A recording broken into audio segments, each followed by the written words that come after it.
Shalom saudara, jumpa lagi dengan saya Hendra Kusuma di channel YouTube saya Eden Culture, dan tentunya saya mengucapkan salam jumpa kembali setelah sekian lama saya tidak mengupload video-video terbaru mengenai pengajaran firman Tuhan dan juga motivasi untuk kita semuanya saudara.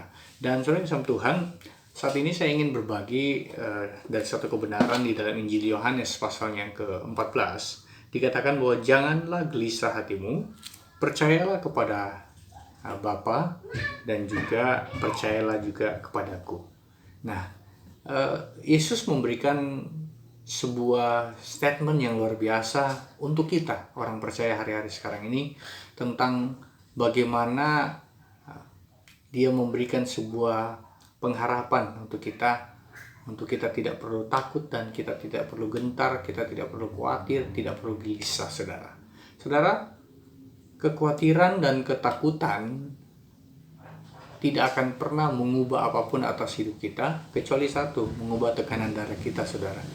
Bisa naik, bisa turun, bahkan tentu pasti itu yang bisa terjadi pada setiap orang yang diliputi hidupnya dengan rasa takut dan khawatir. Nah, terlebih hari-hari sekarang ini, kita tahu bersama bahwa sekarang pemerintah dalam menanggulangi masalah pandemi COVID-19 di Indonesia ini dengan mengeluarkan program vaksin bagi seluruh warga Indonesia tanpa terkecuali kecuali orang-orang yang sudah mengalami penyintas COVID ataupun juga orang tua yang di atas 60 tahun kalau tidak salah, dan juga anak-anak, dan juga mereka yang ibu hamil dan lainnya. Ada beberapa aturan-aturan yang bagi warga yang tidak perlu divaksin, saudara. Nah, tapi di satu sisi bahwa fenomena vaksin Sinovac kalau nggak salah ya, atau vaksin apapun itu khususnya untuk mengantisipasi COVID ini selalu dihubung-hubungkan dengan masalah chip 666 antikris. Nah, pertanyaannya ada beberapa hal yang ingin saya bagikan buat kita dari beberapa pertanyaan yang masuk melalui WA ke saya. Ada beberapa anak Tuhan yang bertanya, bagaimana Pak Hendra menyikapi mengenai vaksin ini, karena ada beberapa hamba Tuhan juga yang mengajarkan bahwa vaksin itu berkorelasi ya, dia punya afiliasi dengan antikris lah, bahkan ada chip di dalam vaksin itu. Nah, pertanyaan, apakah itu betul? Apakah kita sebagai orang percaya harus benar-benar percaya dengan apa yang diberitakan oleh hamba Tuhan itu? Beberapa hamba Tuhan memang memiliki pemahaman seperti itu. Nah, saya pikir bahwa itulah interpretasi yang menurut saya itu keliru ya, kalau dihubungkan dengan yang namanya chip ataupun antikris 666. Nah, itu sebagai kita lihat sekarang yang terjadi dengan fenomena yang terjadi. Nah, sekarang jadi pertanyaan saudara, apakah vaksin yang sementara diprogramkan dan dijalankan oleh pemerintah kita, apakah ada hubungannya atau berafiliasi atau terkoneksi dengan antikris atau chip 666 atau apapun itu? Nah, saya ingin mengulas sedikit. Tentu pasti kita sudah banyak mendengar ulasan dari beberapa hamba Tuhan mengenai vaksin ini dan juga tidak ada hubungannya. Nah, kalau saya ditanya apakah ada hubungannya, dan tentu saya akan jawab tidak ada hubungannya. Kenapa saya katakan demikian, saudara? Saya tidak usah terlalu banyak mengutip dari beberapa ayat, tapi saya ingin memberikan sebuah pencerahan buat kita, karena saya juga adalah penyintas COVID-19 ya. Saya sudah pernah mengalami, saya pernah terpapar dan saya diisolasi juga kurang lebih 15 hari karena terpapar dengan COVID. Nah, tapi yang ingin saya bagikan buat kita pada saat ini, supaya saudara bisa sedikit dicerahkan dengan pandangan-pandangan yang mungkin bisa mencerahkan ataupun juga memberikan saudara ketenangan, karena ada beberapa anak Tuhan yang WA saya merasa takut ketika akan divaksin. Kenapa? Karena jangan sampai ketika mereka divaksin mereka akan terkoneksi dengan antikris ataupun juga ada gen antikris di dalam vaksin tersebut. Nah, secara logika mungkin saya mau katakan itu tidak masuk di akal apa yang menjadi dalil-dalil yang diungkapkan oleh beberapa rekan hamba Tuhan yang mengajarkan hal itu, saudara. Tapi yang ingin saya bagikan buat kita, gini, kalau memang vaksin itu berhubungan dengan antikris, kita mengacu kepada Alkitab dulu.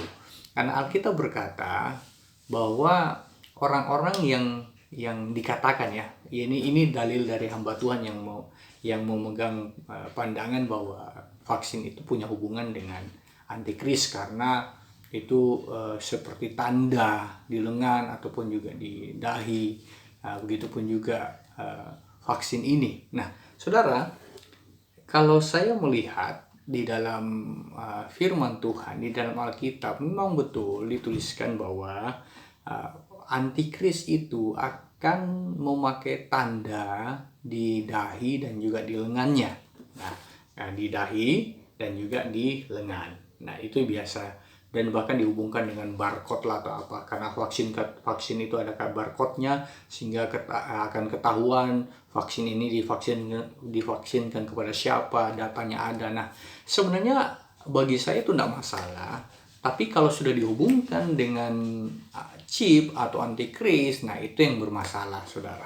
Itu bisa menyesatkan banyak anak Tuhan, dan bahkan juga banyak anak Tuhan yang menjadi takut dengan pandangan-pandangan seperti itu.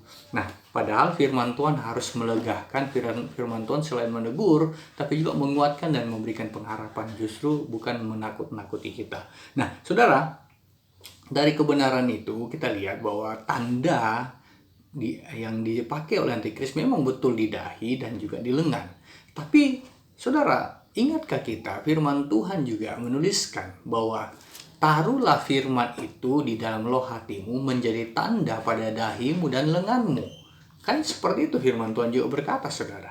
Nah, pertanyaannya, kalau Tuhan memakai bahasa-bahasa seperti itu di dalam kebenaran firman Tuhan, apakah ketika firman Tuhan berkata tanda yang dipakai oleh antikris itu di dahi dan di lengan itu menunjukkan atau langsung mengarah kepada vaksin atau chip yang akan dipakai oleh orang atau manusia dengan seiring dengan majunya teknologi. Nah, kita tahu bahwa teknologi sekarang semakin canggih. Bahkan nanti ke depannya bahwa orang tidak akan menggunakan lagi ATM, tidak menggunakan lagi KTP karena sudah memakai chip sehingga ditanam di tubuhnya, dan itu akan menjadi database bagi setiap personal untuk mengambil uang atau apapun juga. Nah, terlepas dari itu semuanya, saudara, memang antikris bisa akan memakai apa saja, tapi kita juga harus punya pemikiran, pandangan yang luas mengenai hal ini. Kita tidak bisa mengkaitkan semua kemajuan teknologi itu bagian dari antikris, tidak.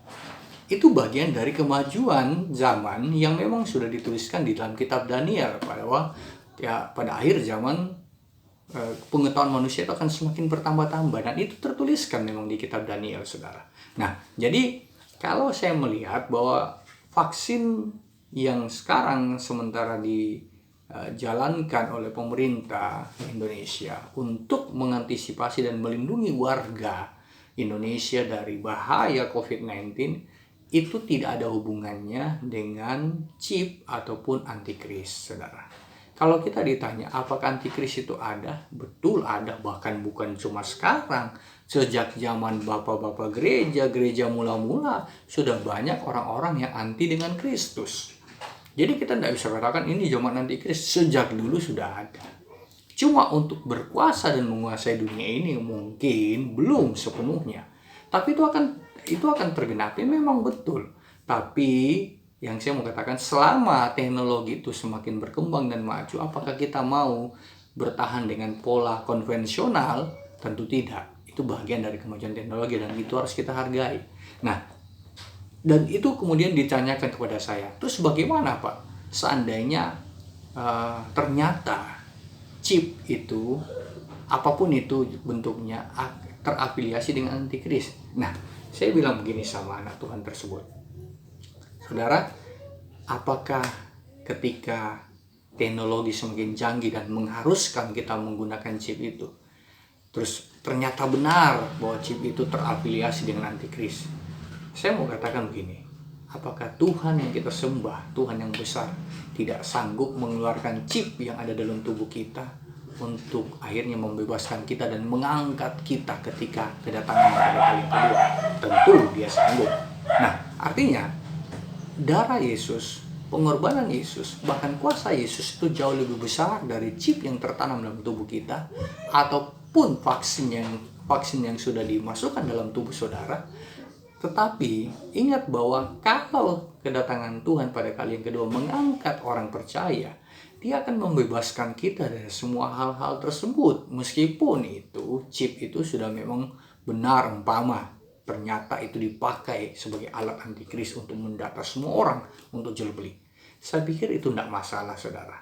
Kenapa? Karena itu yang saya katakan, bahwa Tuhan yang kita sembah, Tuhan yang besar, sanggup melepaskan bahkan mengeluarkan chip dari dalam tubuh kita seandainya dia mau, ya kan? Jadi artinya jangan juga terlalu takut, jangan terlalu parno dengan kemajuan teknologi, tapi mari gunakan teknologi untuk kemuliaan Tuhan. Dan kalau teknologi itu dipakai untuk hal-hal yang jahat, dari dulu teknologi dipakai juga untuk hal-hal jahat. Tergantung di tangan siapa teknologi itu, tergantung di tangan siapa dan pikiran siapa ketika teknologi itu semakin berkembang. Kalau saudara pada pemikiran bahwa teknologi itu dipakai oleh antikris, ya saudara akan terbentur dengan akhirnya tidak bisa menggunakan teknologi dengan baik, ataupun juga tidak akan bisa menggunakan kemajuan teknologi untuk kemuliaan Tuhan. Sekarang kita gunakan sarana media sosial, internet, itu bagian dari kemajuan teknologi. Bahkan vaksin pun ditemukan, itu bagian dari kemajuan teknologi. Chip juga ditemukan, itu adalah bagian dari kemajuan teknologi. Dan tidak ada salahnya kita gunakan itu semua untuk kemuliaan Tuhan. Dan seandainya satu kali keluar, vaksin atau chip itu akan dipakai sebagai sarana untuk membuat kuasa antikris semakin luas, saya pikir tidak ada masalah juga buat kita orang percaya. Sebab kita percaya bahwa Tuhan kita lebih besar, Tuhan kita lebih berkuasa, sehingga dia sanggup melepaskan kita dari kuasa apapun, termasuk chip yang mungkin tertanam di dalam tubuh saudara satu kali kelak. Jadi saudara, tetap semangat, tetap berpengharapan dalam Tuhan, karena Tuhan berkata dalam Yohanes pasal 14, janganlah gelisah hatimu. Percayalah kepada Tuhan, percaya kepada Yesus, sebab Yesus memberikan kita sebuah pengharapan, kepastian bahwa di dalam Dia tidak ada ketakutan, di dalam Dia ada pengharapan yang pasti. God bless you. Semoga tayangan ini memberkati kita, menguatkan kita, dan juga memperlengkapi serta mencerahkan saudara. Jadi kalau saudara akan melewati atau mengalami program pemerintah dengan harus divaksin, silakan divaksin. Dan kalaupun saudara hari ini merasa takut dengan kondisi situasi, mungkin karena mendengar berita-berita seperti itu, saya mau katakan hari ini bahwa mari taatilah program pemerintah sebagai wakilnya Tuhan di tengah-tengah dunia ini.